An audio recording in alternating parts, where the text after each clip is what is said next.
Hello and welcome to the second episode of Female Founders Unfiltered. I'm your host, Justina Coutinho, and the co-founder of Her Voice Collective. As part of our mission to uplift aspiring female business owners, we want to talk about the raw and unfiltered journey one takes to start an idea. Before I introduce my guest, I want to mention and thank Trade License Zone for providing the platform for us to record this podcast. Trade License Zone help entrepreneurs set up their businesses in the UAE and are huge advocates for women in business. Without further ado, I'd like to introduce our next guest who has grown her business to 115 franchises globally, all the way from the UK to Australia and now launching in the Middle East. Claire, welcome. Hi, nice to meet you. Lovely to have you here. Thank you for joining us. Thank you for having me. So Claire, tell me a little bit about your business and where the business is today. So Baby Ballet started back in 1999 was the idea. Okay. Yeah, I kind of germinated the idea and worked on it for 6 years from 99 to 2005. And that's when I took the leap of faith and started the business. And it's now been its 20th year. So we provide preschool and early childhood dance and ballet classes, which are educational, enriching, and all about making each and every child feel unique and an individual. And my main passion is to make sure that every child feels welcome, and just so that we can really bring out the best in each and every child rather than being any comparisons. And I think when we spoke before, this is something you mentioned, that it's one of the reasons you wanted to start this and have a little bit of a different twist to it because of your own experience when you were dancing. Yeah, so I was born into the world of ballet. My mum has been a ballet teacher. She's examined children all over the world, and she is ballet through and through. So I grew up in a family, a business, and my mum was a business owner running her dance school and ballet school. And I naturally went to these classes and enjoyed it. And then when it was starting to come up to maybe 7, 8, maybe body awareness started kicking in, I always felt that I wasn't good enough, I wasn't enough, I wasn't thin enough, and none of this was inflicted by anybody. My mum had a beautiful, friendly school. I didn't go to my mum, I went to another teacher, but it was all very strict and it didn't really suit my personality, I'd say. So I left at 14, and although I left ballet didn't leave me, which I'm absolutely fine about now, but at the time it kind of, it was quite intense. So I had suffered quite badly with body image and confidence, and I think the best way to put it is like I never felt enough. I think a lot of people resonate with that. Yeah. Definitely. So Baby Ballet is all about making each child believe that they are enough, Love it. fill that self-confidence bucket from an early age, and just hopefully so every child can believe that they can. I love that, because I think certainly nowadays, I think it's even worse than it was back in the day. Children and young adults now suffer with self-confidence, self-doubt so much. Yeah, it's crippling. It is crippling. And you need establishments or businesses that uplift them. And not put them down. And I know with ballet, of course, naturally one thinks must be skinny, must be tiny on their feet, and that's what comes to my mind for sure. So I love what you're doing. That sounds really good. Thank you. So what I want to know is, why the Middle East? Why have you decided to come down this end of the globe? So we started in the UK, in the north of England, in Halifax, and from there it was just literally one of those light bulb moments. So I'd gone to start working for my mum's school after I'd come through university. I left university early, and my mum's favourite saying in the world is that I went to university to get a degree and I came out with a child. So I didn't take the usual path, but it turned out to be the best degree that I could have ever got. Motherhood was just for me. I love it. So I went to work. I couldn't find a job that fit in with that situation of being a single parent, but also my mental health wasn't good. I suffered from postnatal depression, and I went back to work for my mum in her school, and she offered me, a position helping with kind of marketing or helping with the classes and just a general role really. And it was my first taste of self-employment at that point with my mum's business. But I went back into the ballet world and could just see that all the things that I'd felt was still happening to the teenagers particularly. And I just felt really, it made me feel really sad that something so beautiful, such as ballet and dance and all the benefits that could bring, like a bit of maturity on my side, I could see the social, the physical, the emotional, the friendships, the community that was built in these classes and through ballet. And I just felt like that was kind of missing. So I just decided to start baby ballet in my local town. And from there, I developed it into a franchise model because I wanted to get that feeling that I could feel when I saw it. It was basically from the preschool classes that we'd started attached to my mum's school. There was such a positive energy and such a community building with the mums, the grandmas, the dads, whoever brought the children. But also the children were learning so many different skills that were so beneficial that I just wanted to get that feeling everywhere in the world. And that was my my bigger picture thinking coming out there. But I just stood there in that play gym and I thought, how do I get this, like literally want it all over the world? But I wanted it to be a concept that brought real positivity through ballet. So I franchised it, in a nutshell, franchised the model. We've got 89 franchises in the UK. We've got licenses in Australia, New Zealand and Papua New Guinea. So Middle East, everybody's always told me, Claire, please bring it to the Middle East. And it just, the last 2 or 3 years, I've worked on the Middle East, researching, but from a distance.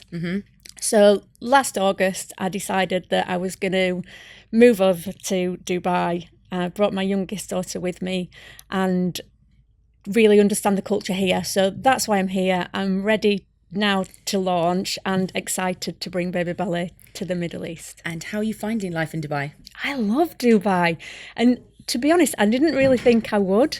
I'm a proper Yorkshire girl and I thought it might be a little bit too big, a little bit too It is a completely different world though, isn't it? It's a completely different world. Yeah, but I've really, really enjoyed it. I've really surprised myself actually, because bringing the brand, I know what the brand is, I know how it's, packaged up, I know the values, I know the ethos behind it, I know kind of how to start off a franchise at home in a different country, but it's completely unique here. It's completely different, and that's why I wanted to put my feet on the ground, understand the people, understand the culture, and there are plenty of expats who will probably be the people who would love to come to our classes.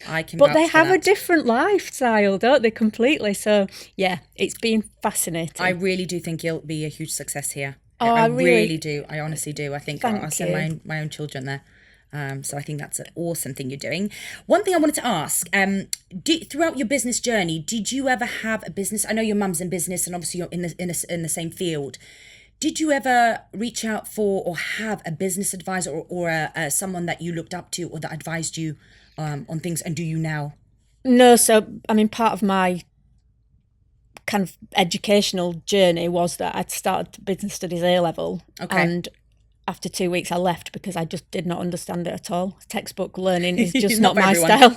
So I couldn't, it just made no sense whatsoever. I remember sitting there thinking, what is this guy talking about?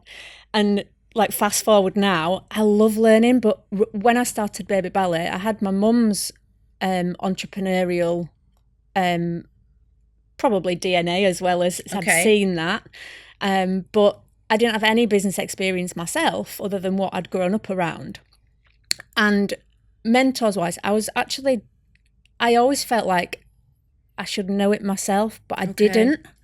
And so my brother's in corporate finance. He was a great sounding board, and he's quite critical in a really positive way. But I always used to grab him on a Sunday afternoon for half an hour between us, with the children and stuff. So it was never, I wish I'd have got someone now, but I learned a lot. I had to learn a lot myself. More recently, I have absolutely embraced mentorship and getting a coach, and more of a life coach, and someone who's helped me unpick a lot of the stuff. I call it spaghetti in my head. Kind of help me unravel all that. But back at the time, no, I just thought I should know it myself, and I didn't. And you can't know everything. I'm still learning now, and it's there's no way you can know everything. Do you know what I think it is? I think when you have your own business or you're starting something, it's natural to think, this is mine, I should have the answer to everything. But one of the biggest pieces of advice I've got in the past is to have mentors around you is so crucial for different things, whether it's the financial side. I think owning up to what perhaps is not your strong point is the best thing you can do at the beginning of when you're starting a venture. And I think a lot of women will resonate with this. You know, I myself have started loads of things in the past, but I'd never been honest with myself. Right, this is my weak point. I need to get help with this. I thought I had to do it all. And how, for me now, the first part of that is to raise the awareness of what you are good at and what you're not. Right. So I became felt like a tiny fish in a huge ocean of business, and I had a dream and I had a passion for, I knew what I wanted to achieve with the classes, and kind of like just amplifying this feeling and this kind of new ballet concept. And I didn't know enough about myself, or I didn't give myself the time to learn enough about myself because I was so busy with the family, so busy with the children, busy thinking, I can't do this, can I do this? But something was driving me to say, come on, you can do this, you want to do it, you want to make a difference. But I think with the mentor thing, you need to know what you're good at first and what you're not good at. And that's been the best thing about my whole journey in business and starting the business, has been understanding myself and accepting what those strengths and weaknesses are. And instead of being crippling self-doubt and self-destruction mode of like, I'm rubbish at this, I'm rubbish at that, and focusing on that, women are not great at saying, that's what I'm really good at. So true. And because mine was such a huge vision, not many people understood what I was trying to achieve. So they'd be like, well, can you not just write it down? Can you not just... And it's impossible at that stage of your entrepreneurial journey or your idea, isn't it, to actually document it and tell someone else, but also to understand yourself enough takes time. It does. And let me ask you something. What would you say is the toughest thing about being a business owner? What have you really had to learn that you found, I did not expect this to be really hard, but this is the hardest thing?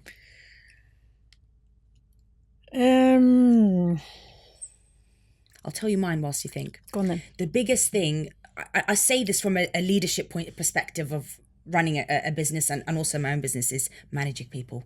Yeah. I don't know if you found that as a thing, but for me, managing large groups of people has been the toughest thing, with the ups and downs of that. Yeah. Having to take care of everyone else's problems, teaching them, guiding them. It is tough. Yeah. Letting people go that perhaps you actually really liked or that you're working with. I find that extremely, extremely tough. And you can learn as you go, but it's something that I think, it's something that will always be tough for me. I find that really, really tough. It's a lot to learn on that front. I completely resonate with you on that one. And for me, I'm a natural people pleaser. I love everyone to be, and you can't be happy all the time, but I love people to feel content. Yeah. I'm not good with conflict. And I just... The people side of it has probably been the part that I've struggled with the most, because you can't always please everybody else. And people used to tell me at the beginning, but until you actually accept that yourself, one of my probably the hardest things that I've ever had to do was to make redundancies during the pandemic of some of my original team. And I could get emotional right now, because they were some of the first to believe in me. They took the idea. They were just beautiful people. And that, for me, with the pandemic hitting, and I absolutely value my team. I love my team. I love all the franchisees with all my heart, because they're helping to not just create the dream, but I can see that they're having their own businesses and they're so ambitious and entrepreneurial, and they amaze me. But the redundancies were really difficult. I bet. Really difficult. I've actually had quite a lot of therapy, because I did not deal with it well at all.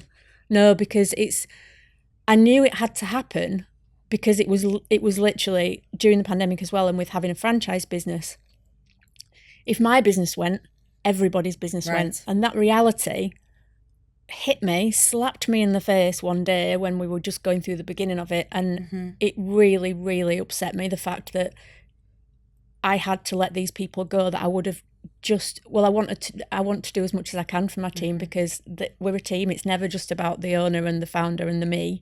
You grow it all together. So that was, devastating. I can imagine. I really can. Yeah. And looking back at your journey, I mean, you might say that this is what it was. What is a failure or setback that turned out to be maybe one of the best things that had happened to you? I'd say the same time. Okay. The pandemic.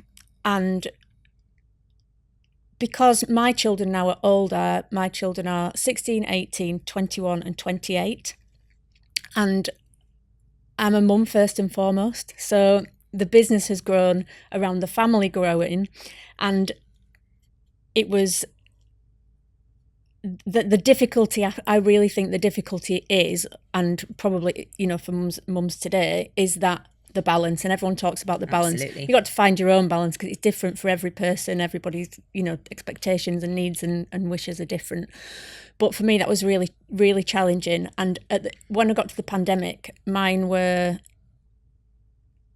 11, 13, 15 and early 20s.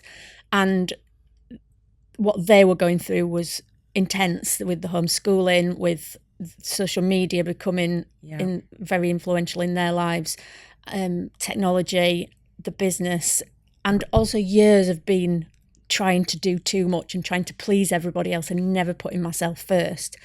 So years and years and years and years and years of this. And when the pandemic hit, it was horrendous in so many ways, but we innovated, and because I'm a real, a fixer, like many women are, but I was like, true. It's not going down on my shift. I've got the responsibility of the business, the brand, everybody else's business. So I put everything into that. Most of the team were furloughed.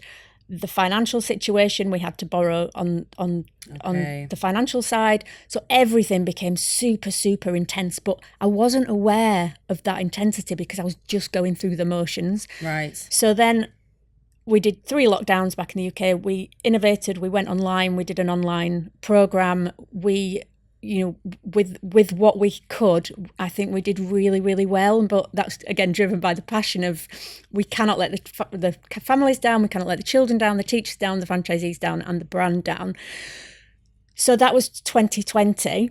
2021, I had probably the hardest personal time, in that my nephew was killed in an accident, and my cousin is like my best friend. So she's grown up more like a sister.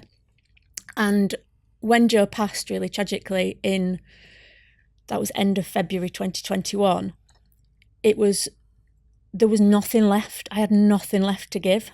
And my whole bubble burst. And I think because at that point, I was so wanting to help Helen. Right. And what you do, you just do, don't you? You just, as a mum, as a friend, as a sister, as a cousin, I am that kind of person. But I had nothing left. And that was the reality check for me of my mental health took a very, very severe downturn. I had a big breakdown, and I had to take control of how bad my mental health was. Okay. And that was me of years and years of putting myself to the bottom of the pile. I just never, ever gave myself any time or any... So it took that moment of all of these things building up, and then, of course, what happened to your nephew, for that a breaking point for you to realise that I've got to change something. Yeah, and the impact, now that I've done so much coaching and mentoring over the last 4 years, because I knew that at that point I had to reach out for help. And we kind of like explain it as like layers of an onion, so that every, children, being a mum, being a daughter, being a wife, being a this, being a that, business owner, franchisor, all these things. And I was just kind of crushed, and so I had to start unpeeling all these layers of the onion and realise that inside there was me, and actually I have to be at the centre, which is so weird for women to say that, but I have to be at the centre of my own well-being and put my own well-being first. For everything else to work. Around me. But I had no idea how to do that. I had no awareness of what that even was.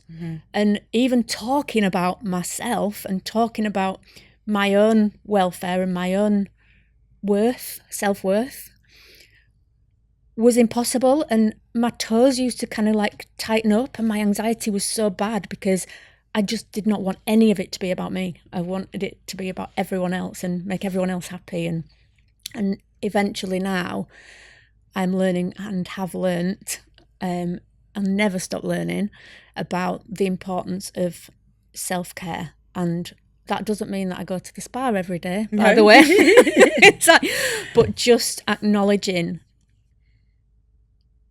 you matter. And okay, I'm sure so many people, myself included, there's people going through that. Everyone has anxiety. Life is busy, mum guilt, motherhood is tough, especially for, if you're working and you've got babies at home, several of them. What's a starting point? If someone's sitting there thinking, I really resonate with that, like I am at breaking point now, I'm working, I've got all of these things in my head. Of course, self-care is probably different to each person. What works for you? Where does somebody start? What do they start with? Hopefully, if you are listening to this, then I was at that point and I am so much better now. Like and I don't think anyone's ever mended, because you kind of like the traumas that you go through. There's things from my past, but it's work in progress, I suppose. But if you are listening and you are feeling at breaking point, or you feel like you could be reaching breaking point, that's probably a better time to take control of it. But really have belief that you can get through it. Have belief that there is a brighter day. Okay. And you need to acknowledge that you are acknowledging that you are not feeling great is actually fine, and it's a massive step. So the acceptance and the awareness, and then choose the right path. You might not know what that is, but try and work out what the right path is from you to get to A to B. Right. And my advice that I never thought that I would need to take was that you don't have to have all the answers, and you can't have all the answers yourself, because sometimes you're so in a pickle that you can't unwrap that onion. You can't do it yourself. You can't unravel the spaghetti in your head, and you need someone else to help you do that. You do. And also, you don't have to rely, or actually it's not that possible to rely on your nearest and dearest to help you, because they themselves, they're not, unless you are married to a psychotherapist, even then you wouldn't go to you wouldn't. I think speaking to a stranger is always better when you've got so much in your head and you need to get it out. It's harder to approach a friend or a family member. Yeah. And it's easier to talk to someone that doesn't know anything about you. I'd also say, if it doesn't, with the first person you find or whatever route you take, if it doesn't work, agreed, then please try someone else. Because I was put in touch with someone, and the lady that I first spoke to, I was in such a bad place. I was kind of like shaking in my office in the corner, and I was brave enough to go on this Zoom. It was a time that Zoom was everything.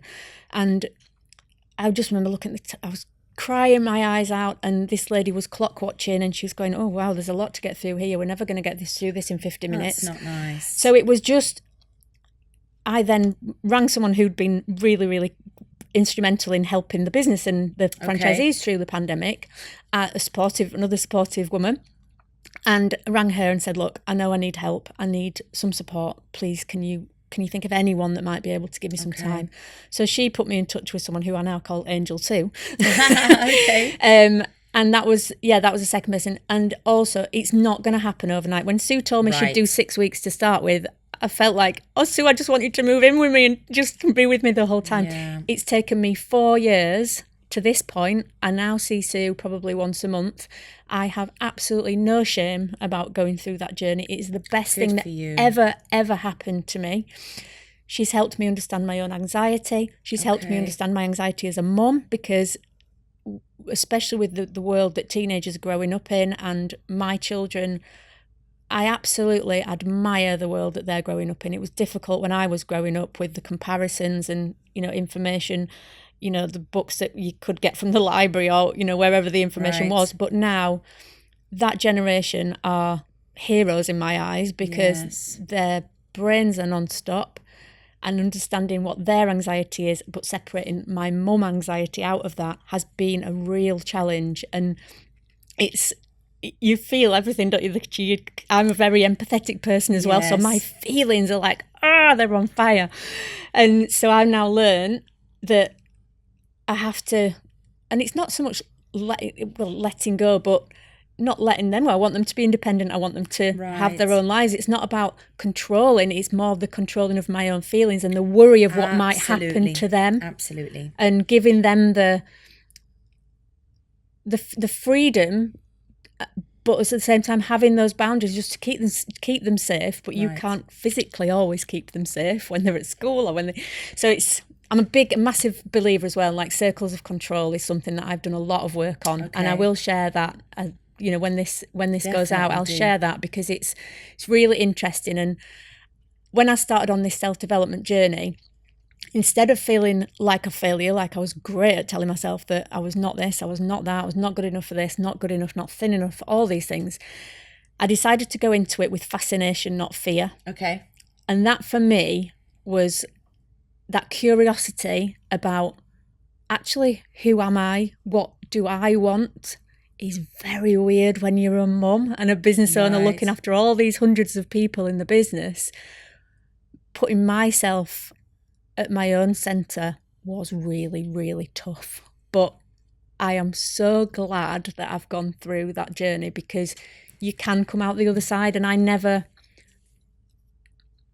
believed that I could because I'd got so used to that. Like that was my way of thinking. My mindset was, I'm not good enough. I'm not thin enough. I'm not.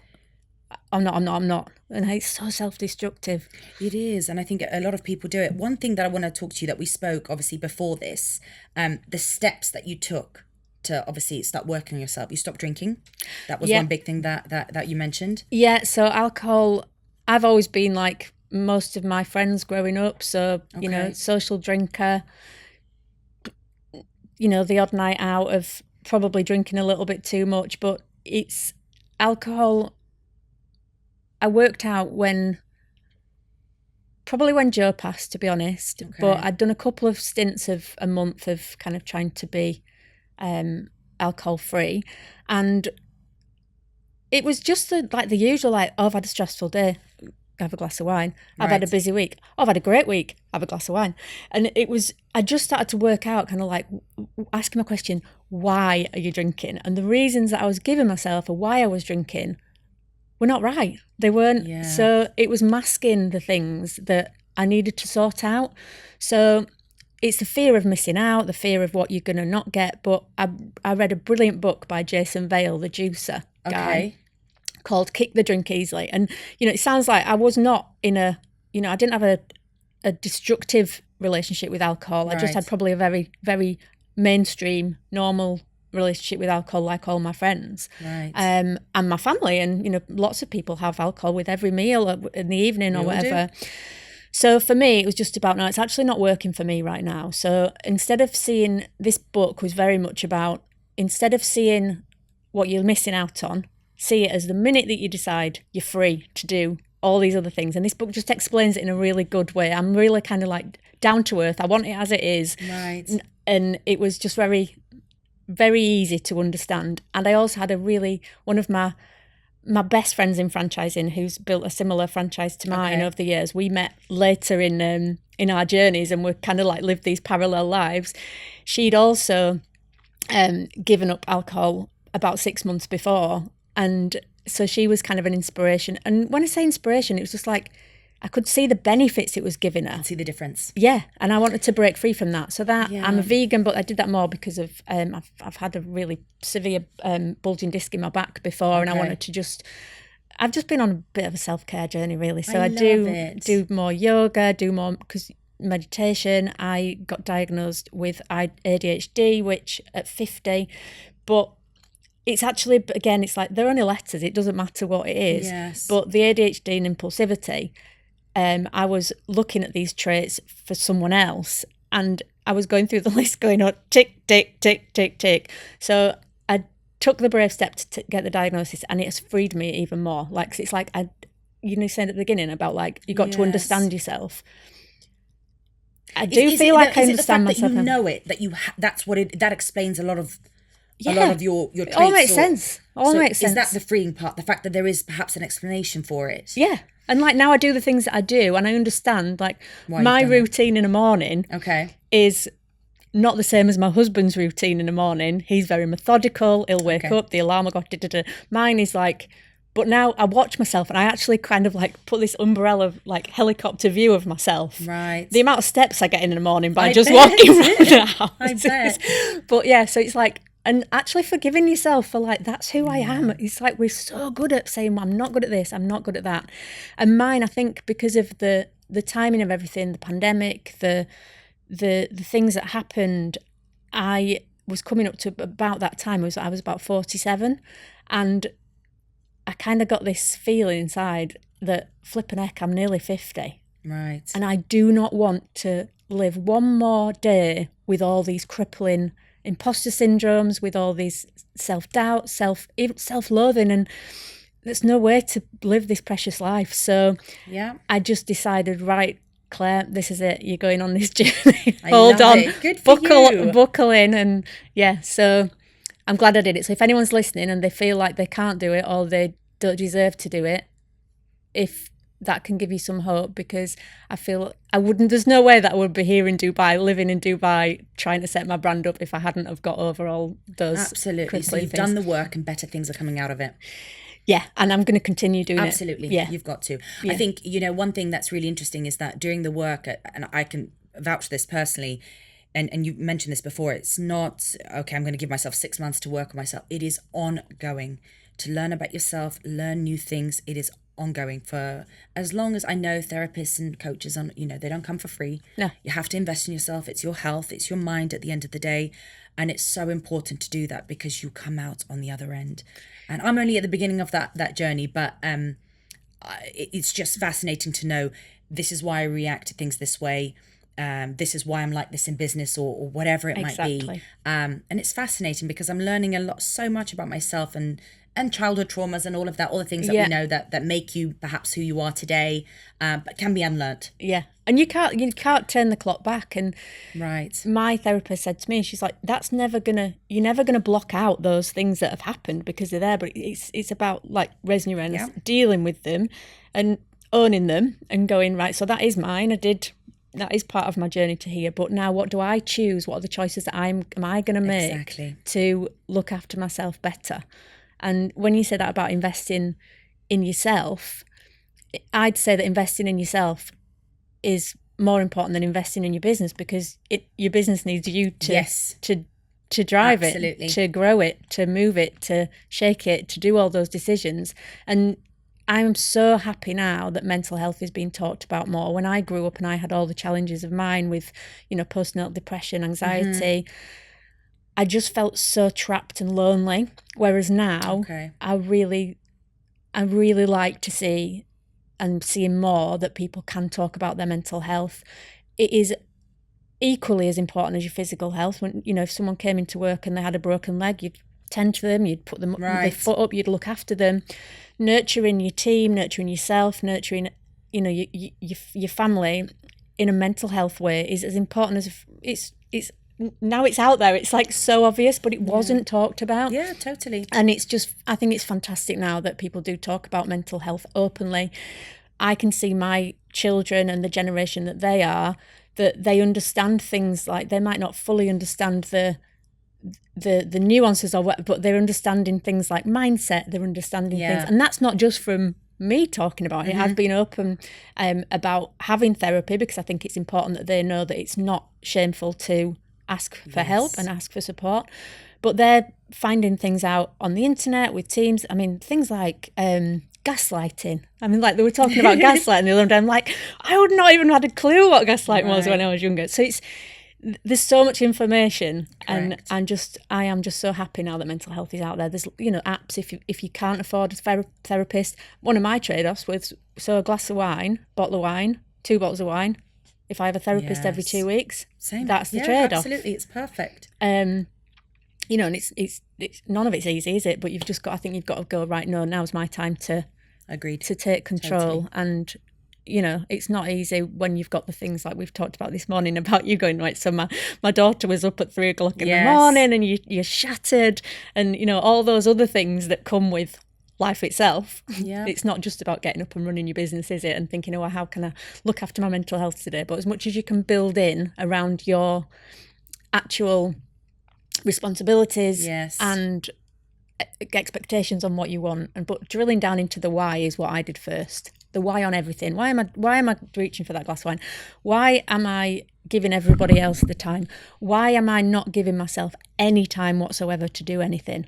And really interesting, on my first therapy session, she asked me, Claire, what do you do for yourself? And I literally like turned into this knot of like, no, it's not about me. I don't want to be mad. She was like, no, tell me, what do you do for yourself? So I was like, oh, actually, yeah, I felt really proud. I was like, right, well, I love taking Cyrus on a driving lesson. She went, no, sorry, that's for Cyrus.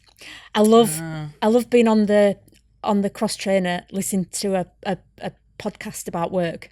Nope, that's work. And I'm like, what do I do for myself? Okay, Claire, so one of the things I ask every person that comes to studios, what is the one thing about being a female founder that men in business rarely experience? My observation between men and women is that men can be more logical and factual, right, and take the emotion out. Because Harry, my eldest, is an emotional guy, is empathetic, is caring, is kind, and not that Chris isn't these, but openly and outwardly. Doesn't always come through. It comes more logical and factual. It's what comes out and what you see. So the women take things on board, I think, in an emotional way. And I obviously relate to all the franchisees that we see. A lot of them are mums. They're combining being a working mum with being a franchise owner. They absolutely adore Baby Ballet. They buy into it because they're passionate about the brand and the ethos, and they want to become their own self-employed boss. But combining that with the emotions of being a mum, and then the things that come with that, and also so I'm not. I think it's emotion. Like I think you're absolutely right. And I don't want to. We do take things more personally. It's in our nature. Yeah. I'd love for it not to be that. And as you said, you've got to work on yourself. You work on how you react to the. So then You do, because if someone gives you feedback on your business, let's say bad feedback in this regard, you go back and think, oh my gosh, what have I done wrong? Yeah. And look, feedback in business is crucial. Oh, it's absolutely all of it, crucial. Good, bad, give me all of it. You have to. That's the only way to better yourself. But you cannot go away and take it super personally. But I think that's a great answer. And it's the benefit of working on yourself, isn't it? Because I know now, like I used to take things so personally and I never gave that any thought. It was just like it feels like an arrow through your heart. You're doing your best, you're doing this. And like, then it's how you react to it. So the arrow can come, but then it's how you react to it that matters. So then you can go, right, so I didn't really like that arrow, but that's how you're feeling. Yes. Let me understand why you're feeling like that. What is it about the business or the brand or something that's happened for you that I need to understand better, without taking it as it's my fault and falling into that. It's really a bit of a mindset, a victim mindset, really. It is. Like, it oh, is. woe me, poor me. And you know, it's all right to feel like that, but when you've done the work on, actually, no, I need to be a little bit more logical. So take the more, I'm not very good at which side of the brain is which, but like, take that. Do you know, like, so the like logical approach. The logical approach, absolutely. like go, no, so it's like, you know, you're giving me feedback on my business. I need to listen. I don't need to take it personally. I'll take it on board, and then I'll try and find a solution. Yeah, I love that. I think it's spot on. What advice would you give to women who are thinking of starting a business, who've maybe sat on their idea for a long time and think it's good? What advice would you give them? I would say, obviously, to go for it. Okay. Believe in yourself.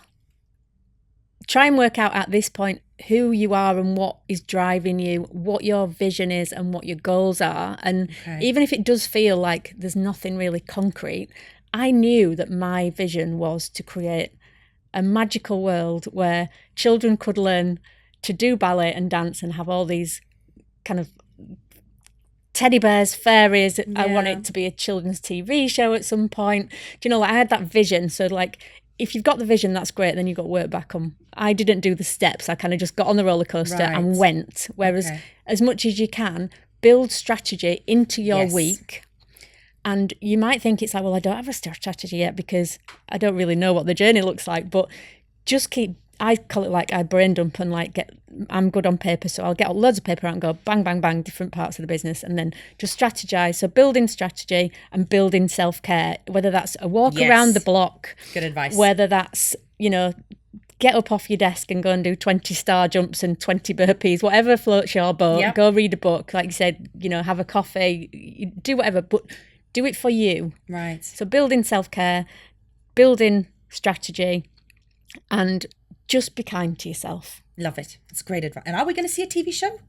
Hopefully. That'd be very, very cool. Yeah, it's all good. It's all written. It's all... Oh, really? Yeah, okay. So just needing the investors and the... There you go. Investment and... and it'll happen. I've learned as well that everything happens at the right time, and there's certain things like Dubai. I needed to make this happen. Right. I decided to invest in bringing myself over here, and if I'd have sat at home, I might have always thought, well, I would, like, what if? And now, especially now that I'm feeling a lot brighter and a lot better, I want to make the most of my life, and I want to bring baby ballet to every child all over the world. That dream's never gone. So it's kind of like I'm still driven by that passion.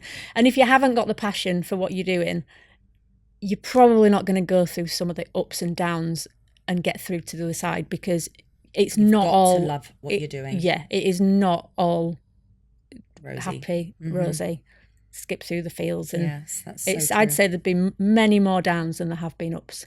Yeah, I bet. But again, it builds you up. But if the passion isn't there, then it's going to be hard to come out the other side. It's real life, isn't it? It's like, that's why I try and be honest about the journey, and like it's not been easy, because you've got to be prepared for those bumps and blips and those those craters to come and throw you completely off course, and to be able to steady yourself and be resilient and all those things that come with it. And putting a good network around you is key. We also friends, spoke about family, this with our last supporters, guest. Yes, and there will always be people who want to bring you down. And that really did get me for a lot of the time started, because I was so worried about judgment, worried about what people thought. And I actually now feel really content that I know who loves me. I know my family, my friends, my supporters, the families who've been to Baby Ballet. They're all absolutely rooting, because they know like what my passion is and what I've been driving to do. So so the passion and the people around you. Love it. And now on to the final and probably my favourite question that I love to ask people. So if you could borrow the mindset of any successful entrepreneur or any entrepreneur for a day, who would it be and why? Well, at this point in my journey, you've got to look to where you want to get your brand. Okay. Yeah. So I very much admire a lady called Christine from Little Kickers. Okay. So, and she's actually, given me a little bit of advice. So she's probably not a well-known person, but she's been kind, she's been supportive, and she built her business. She's actually sold her business, but she's passionate about women in business. She knows what it feels like to be a woman in business, and she can see that I've got the same, similar passion and drive. So someone who's kind of at another point in the business. Okay. The mindset of someone who's actually a bit further on from a scaling up point of view.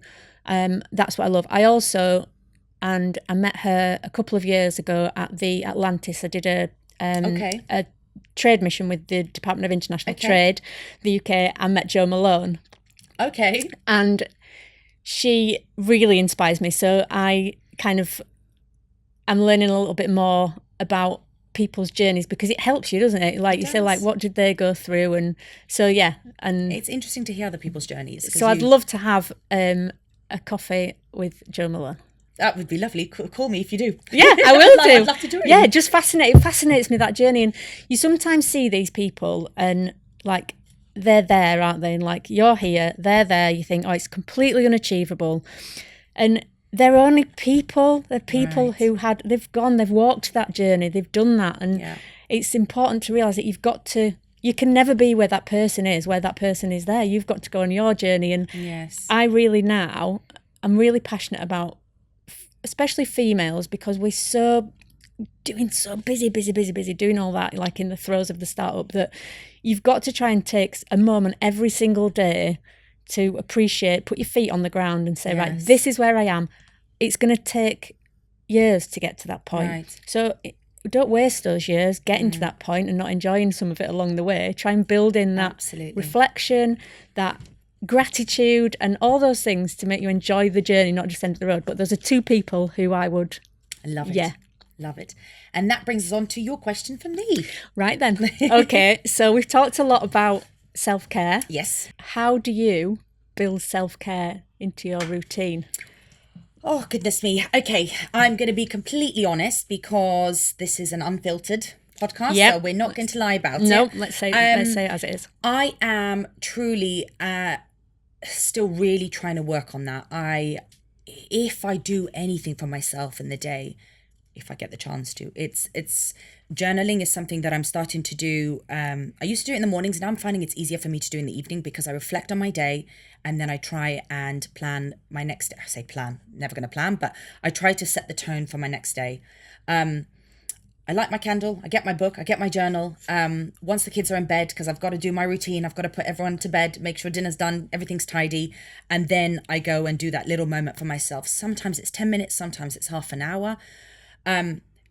That winds me down from the day that I've had. And most of the time it's been a busy day where I'm doing this. And then I also work my other job, then looking after the kids and doing all sorts with them because mum guilt is a huge thing for me. I feel bad for going to a yoga class and not spending time with my little ones. And I'm still battling with myself of how to stop doing that. I really struggle. Sometimes I feel it's okay for me to miss that yoga class because my little one needs me. He hasn't seen me all day, or he didn't see me yesterday. So I'm at the very beginning of truly trying to put myself at the center, really looking after myself so that everyone has the best version of Justina. Yeah. Because truly, a lot of the time they don't. Because I'm crazy and I'm wired and I'm tired, waking up at 3 a.m, feeding the baby, and then you've got to be up for work at 6 a.m. So it's like, it's nonstop. And us women really, and this is one of the reasons that I'm so passionate about doing this. I want to hear women's voices. I want everyone to know about how tough it really is, and all the things, the mental load that we have in our heads that men simply perhaps choose not to have. But us women really struggle with, and we do carry a lot. So I'm a work in progress, let's put it that way. But at least you're aware of it. I'm aware of it. I wasn't before. I'm aware of it, and there's loads of steps I'm taking to continue that. And it's like, the guilt and everything. They're all like, I've learned that they're quite, like wasted and negative, useless emotions, really, that just debilitate us. They deplete your energy. It depletes your energy, and for what? Yeah. For what? Reserve it for something amazing and good thoughts. Yeah, well, you're doing amazing. Thank you. Yeah. Claire, it's been amazing having you here. Thank you so much. Thank you so much for having lovely. me. It's been a pleasure. Thank you so much to everyone for watching. Thank you to our guest Claire for coming into the studio. Please do give us a like on Instagram and LinkedIn, and we look forward to hosting our next guest.